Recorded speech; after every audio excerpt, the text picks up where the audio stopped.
Hi, my name is Jared Mello, and this is another episode of Mello Mentoring. Today's video is going to be two supporters' questions in regards to supplements, and one's about what I do for my routine, and another is my thoughts on what another guy would want to do for his intrusive thoughts / OCD. But before I get into that, please do subscribe if you have not already. Hit the notification bell if you've not already as well. That greatly helps me.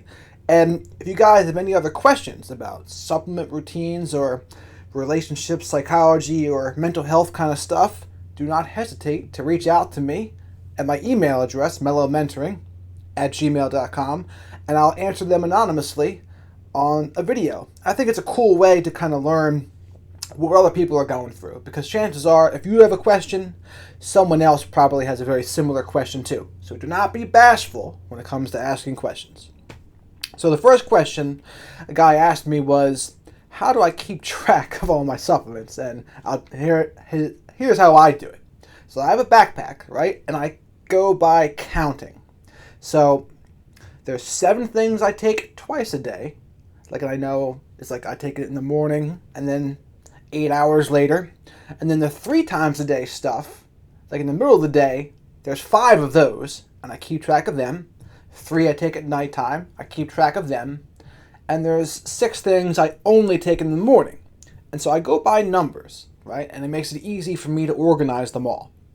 And the way I was able to tell is, if I haven't taken them, is I feel it if I don't take them. Like things like phenylalanine, 5-HTP, if I don't take them, I'm feeling it pretty quickly. So in the beginning, that was my cue to always remember, you got to take it during these times. And that's what I discovered worked best for me. Now, I haven't added anything to my routine for quite some time now, but I was adding a lot of things before because the base routine wasn't good enough. I was still having a lot of symptoms. And don't get it twisted, I still think diet, sleep, and exercise are absolutely the first go-to things to fix. But if there's truly a mental illness involved, chances are that won't be enough. And if it is enough, awesome. I'm glad it is enough for you. But for a lot of people, it won't be. So if it's not, that's when you really got to address the neurotransmitters and the hormones. So that's my answer to that side of the question. And I get it's hard for people to get right with their sleep and diet exercise. That could be a lifelong process for some people. But it always should be the first line of defense. Like, even since I take my supplements and have that part going for me, I still gotta eat well, I still gotta sleep well, and I still gotta get exercise. It's what I have to do.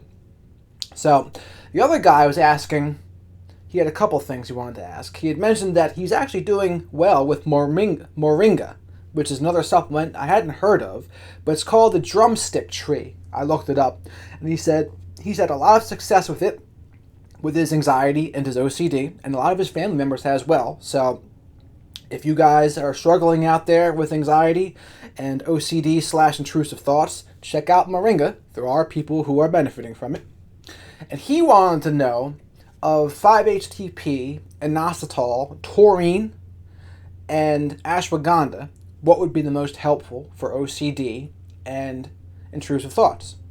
And I had thought that 5-HTP, the serotonin precursor, would probably be the most beneficial, followed by ashwagandha, followed by taurine, and then I do not take inositol, and I do not like inositol because it actually lowers testosterone in men, and that's not going to be good for you. So I'm not a big fan of inositol, but I do take taurine 3 times a day, and I do take ashwagandha twice a day, and I do take 5-HTP 3 times a day, and they've all proven to be beneficial to me. Another question he had was, when's the last time I started something new in my routine?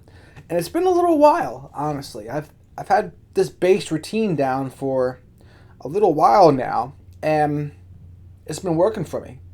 And I don't want to change what's been working, you know?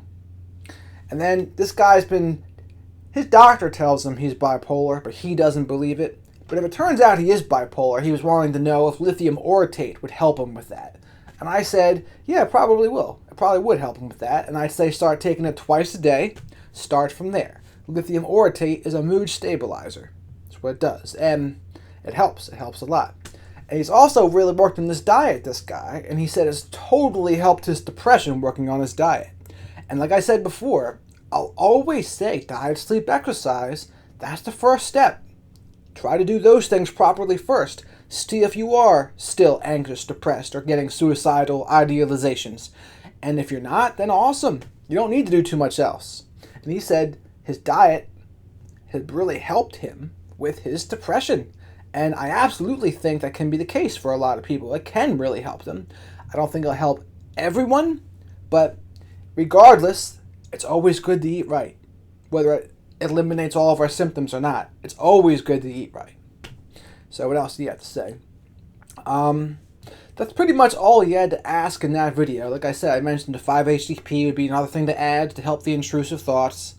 And lithium orotate would be something to take twice a day if he does indeed have bipolar and he thinks he needs it.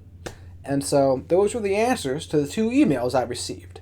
And hey, comment below on what you thought of this video. If you have any other questions you'd like to ask me, I'd be very happy to answer them. And with that, have a great rest of your day.